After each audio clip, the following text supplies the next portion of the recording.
Hey there, it's Tresa.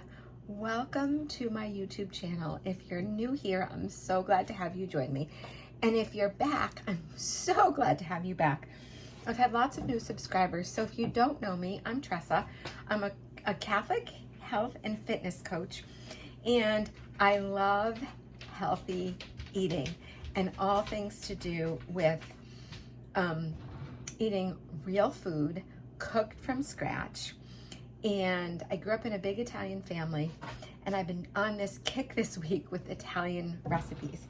If you have not seen my video where I made homemade ricotta cheese and tomato sauce, you should go back and watch that, because that's the first step to this recipe that I'm going to share with you today.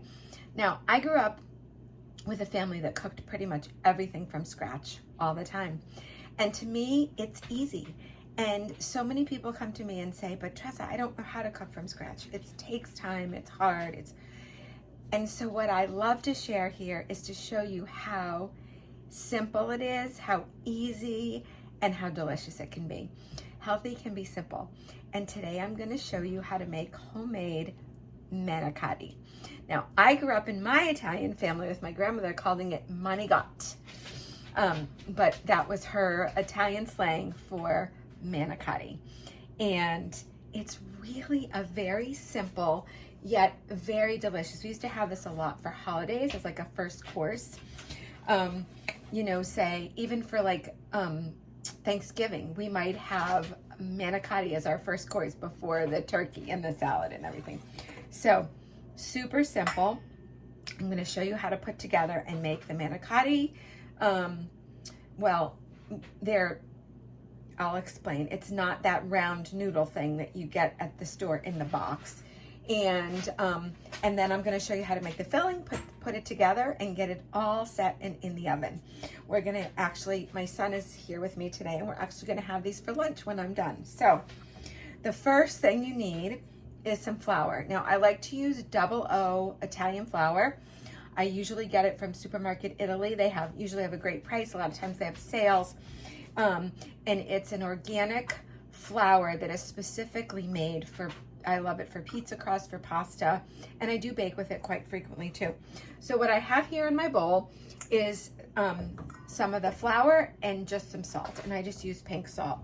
And what I'm gonna add is milk, and I have my local milk that I've been using from my local farm, and eggs. So I'm gonna put that in, and we're just gonna whisk these up together.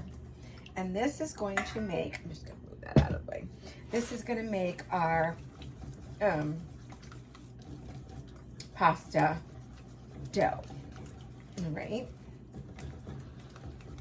And these are fresh eggs from chickens that are actually here in my backyard right now.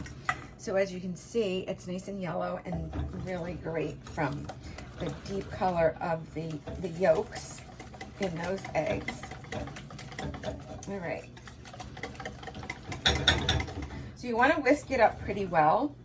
You could use an electric beater. It's not really necessary, but you want to whisk it up nice and well so you don't have any lumps in here.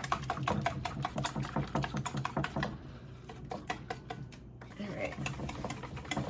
So this is pretty good. And I'm just going to let this sit for a minute while I mix up my filling, because I want to have everything ready for you so I can show you exactly how to do it.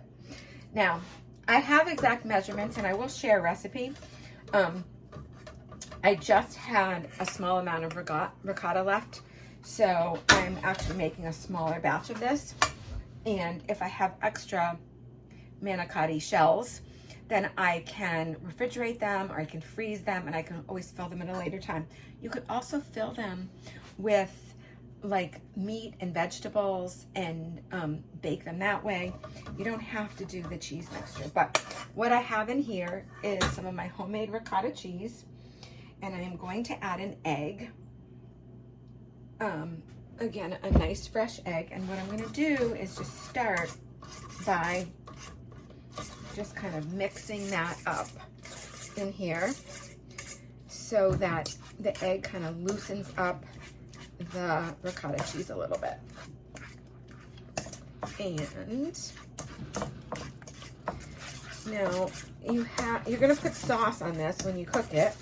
So you're going to have all the flavor in the sauce.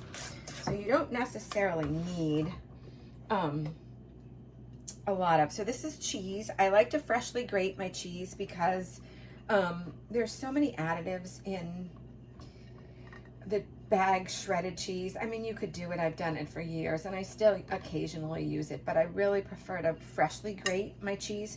So this is a combination of some mozzarella, some pecorino romano, and some Parmesan. I'm gonna add that, and then I'm gonna add some parsley. My mother always put parsley in. I think parsley makes it look really pretty too. And I'm gonna add a little bit of oregano and basil that I have here. I'm running really low. So, but there's all those seasonings in the sauce too, so you don't really need a ton of it, okay? So we're just gonna mix this up and put this aside, and we're gonna use this after our manicotti shells are cooked. And I'm going to show you how simple that is. So there's my filling, ready to go. I mean, you could add other things if you wanted to. It's not necessary, but you can season it differently if you want to. All right, so I've got my batter here, and I've got a small frying pan. So you want a small, you could use a nonstick. I just happen to have a stainless steel one. I'm going to turn it on. If you had a small cast iron, you could probably use that as well. I actually don't have one that size. So I've never tried it, but I'm going to add butter and let the butter melt. And this is super, super simple. People think that this is so complicated. It's not. My grandmother would whip up pasta for dinner at night. Like, she would throw it together in the afternoon, and then we had homemade pasta for dinner. Someday I'll get on and show you. I have to, when I unpack my pasta machine, I have my grandmother's old like crank pasta machine. And when I unpack that and my kitchen's a little bit more set up, I will actually do a video and show you how to make homemade pasta, because it's really not that hard. And my mother used to make homemade lasagna all the time, and we would just get going and we would make the noodles, pop them in boiling water for a couple minutes, start the cooking process, throw the lasagna together, and have it for dinner. And my grandmother would, I remember fondly as a kid walking into my grandmother's house in the summertime. She lived in this cottage and near the beach, and we would go leave the beach and go visit her, and I often would find great baked goods that she would have, like blueberry squares or blueberry pie or apple squares or something for us to snack on. And she'd be sitting at her big dining room table, and she'd have a board, and she'd have her pasta dough, and she would roll it out. And she did a lot of it by hand. She'd roll it out with a rolling pin, get it really thin, and then roll it up and slice it into noodles. All right, so you want to get this butter to a point where it's sizzling, really nice and sizzling.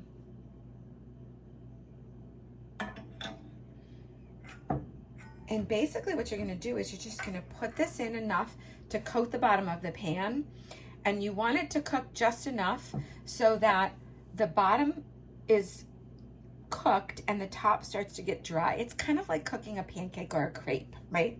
Manicotti is really an Italian crepe, or tortilla, right? Everybody has their own version of this. And so we'll give this first one a try. So I've just got a small ladle here, and I'm just gonna ladle in enough, because you want it to be fairly thin, and you want to swirl it around so that you're covering the bottom of the pan and getting it nice and thin.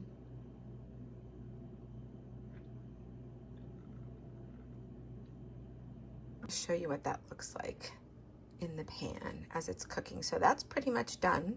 So I showed you what it looked like, and I'm going to just take it out the pan, and I'm going to show you as I do this. And I'm literally going to just sometimes it needs a little help if it's starting to stick a little bit, which it's not really, but sometimes it just needs a little nudge. And if you can see that, I just flipped it here. If it sticks, just straighten it out. And I just want to be able to fit more on this towel. I have a tea towel here. A tea towel is a great thing. As long as there's still butter in there, you're good to go with the next one. After a few, you may have to add a little bit more butter. And if you want to make them a little bigger, you can make them a little thicker. You just want it to be nice and thin, is really the thing. And this literally only takes like a minute or two for each one. Like I said, you just want it to be cooked a little bit on the bottom, and you want the top to just be a little bit dry. So it doesn't bubble up like a pancake does, but it does get a few bubbles, and you're able to see, I'll hold this one up again. See how you can see that, and it looks pretty dry. So sometimes it's just good to kind of loosen around the edges, and then needs a little more help, I think. There we go, and pop it right out. There's still a good amount of butter in there, so I'm going to get going with the next one. I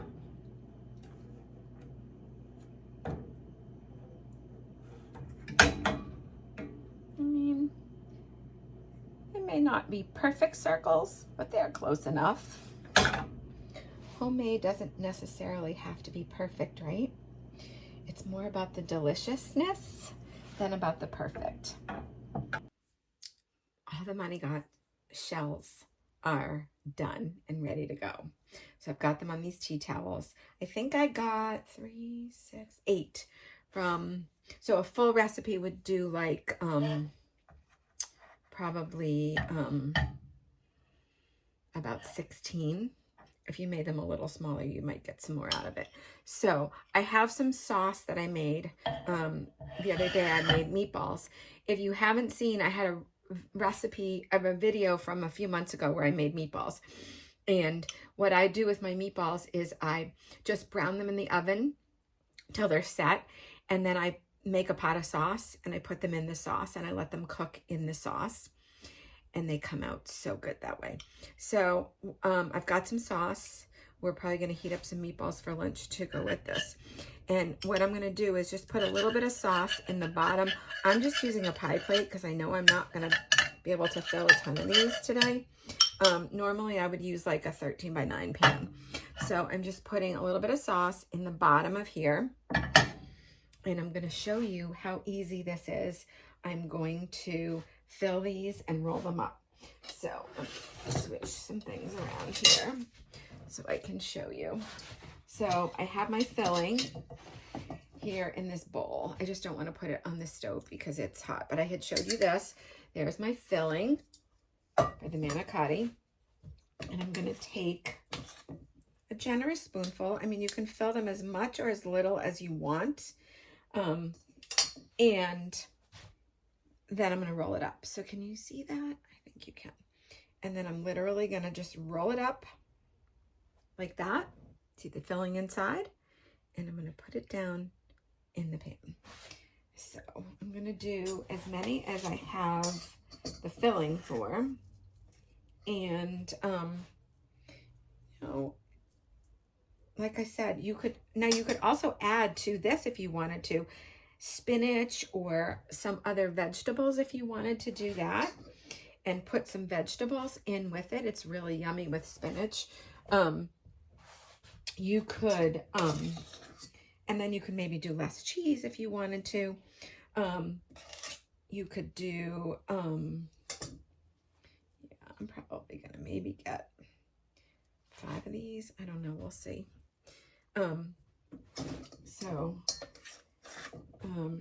I had used some of the ricotta for a couple of other things that I've been making. So I didn't have a full batch of it, but and then my son said, oh, what about making these? And I was like, oh, that sounds delicious. All right, so I've got 4. I think I'm gonna get 6 out of this. I'll put a little bit, and we'll have the meatballs to go with it too, so that will be good. Although I love them just like this, and I could eat all of these. And actually that's good because I'm not going to be able to fit too many more. These are such a beautiful golden color from the eggs, the manicotti. So, all right, last one. And I have 2 left, so I could fill them with, oh gosh, there's so many things you could do, like a shrimp and broccoli, or you could do chicken and spinach. There's so many different things that you could do with that. All right, so there we go. Last one rolled up. Let me just wipe my hands, and I'm going to pick this up so I can show you. So here they are, ready to go. I really squished them into this pan, which is fine. I mean, they're gonna bake. They're gonna kind of stick together a little bit. I'm gonna throw more tomato sauce over top. So they're gonna bake up really, really nicely. Oh, there's a meatball in there. We'll throw that in too. And just, you don't have to, I mean, you're not really cooking, you're just kind of heating it through so the cheese gets nice and melty. So I'll show you what it looks like here. And it is ready to go. I'm gonna light the oven and pop them in, and we're gonna have lunch soon. And there they are, baking in the oven. I just took the manicotti out of the oven, and I want to show you. It's bubbling. So it's probably in there for about 20 minutes. If you make them up ahead of time, you can make them up ahead of time. You could actually even freeze them if you wanted to, or you could make them ahead and refrigerate it and then pop it in the oven like when you're ready for dinner. Obviously, it's going to take a little bit longer then. I bake them at 350, but because I had just made them and they were kind of room temp, it didn't take very long. But they are looking so delicious. I wish you could see. Oh, you can see in there. Can you see the bubbles? And the cheese is gooey. They're bubbly and delicious. I've got some meatballs heated up with it, and we're gonna have lunch. I am so glad to have you here.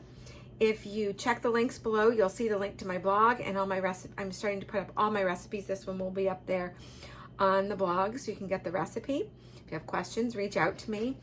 And hit subscribe so that you get notifications when I add new recipes.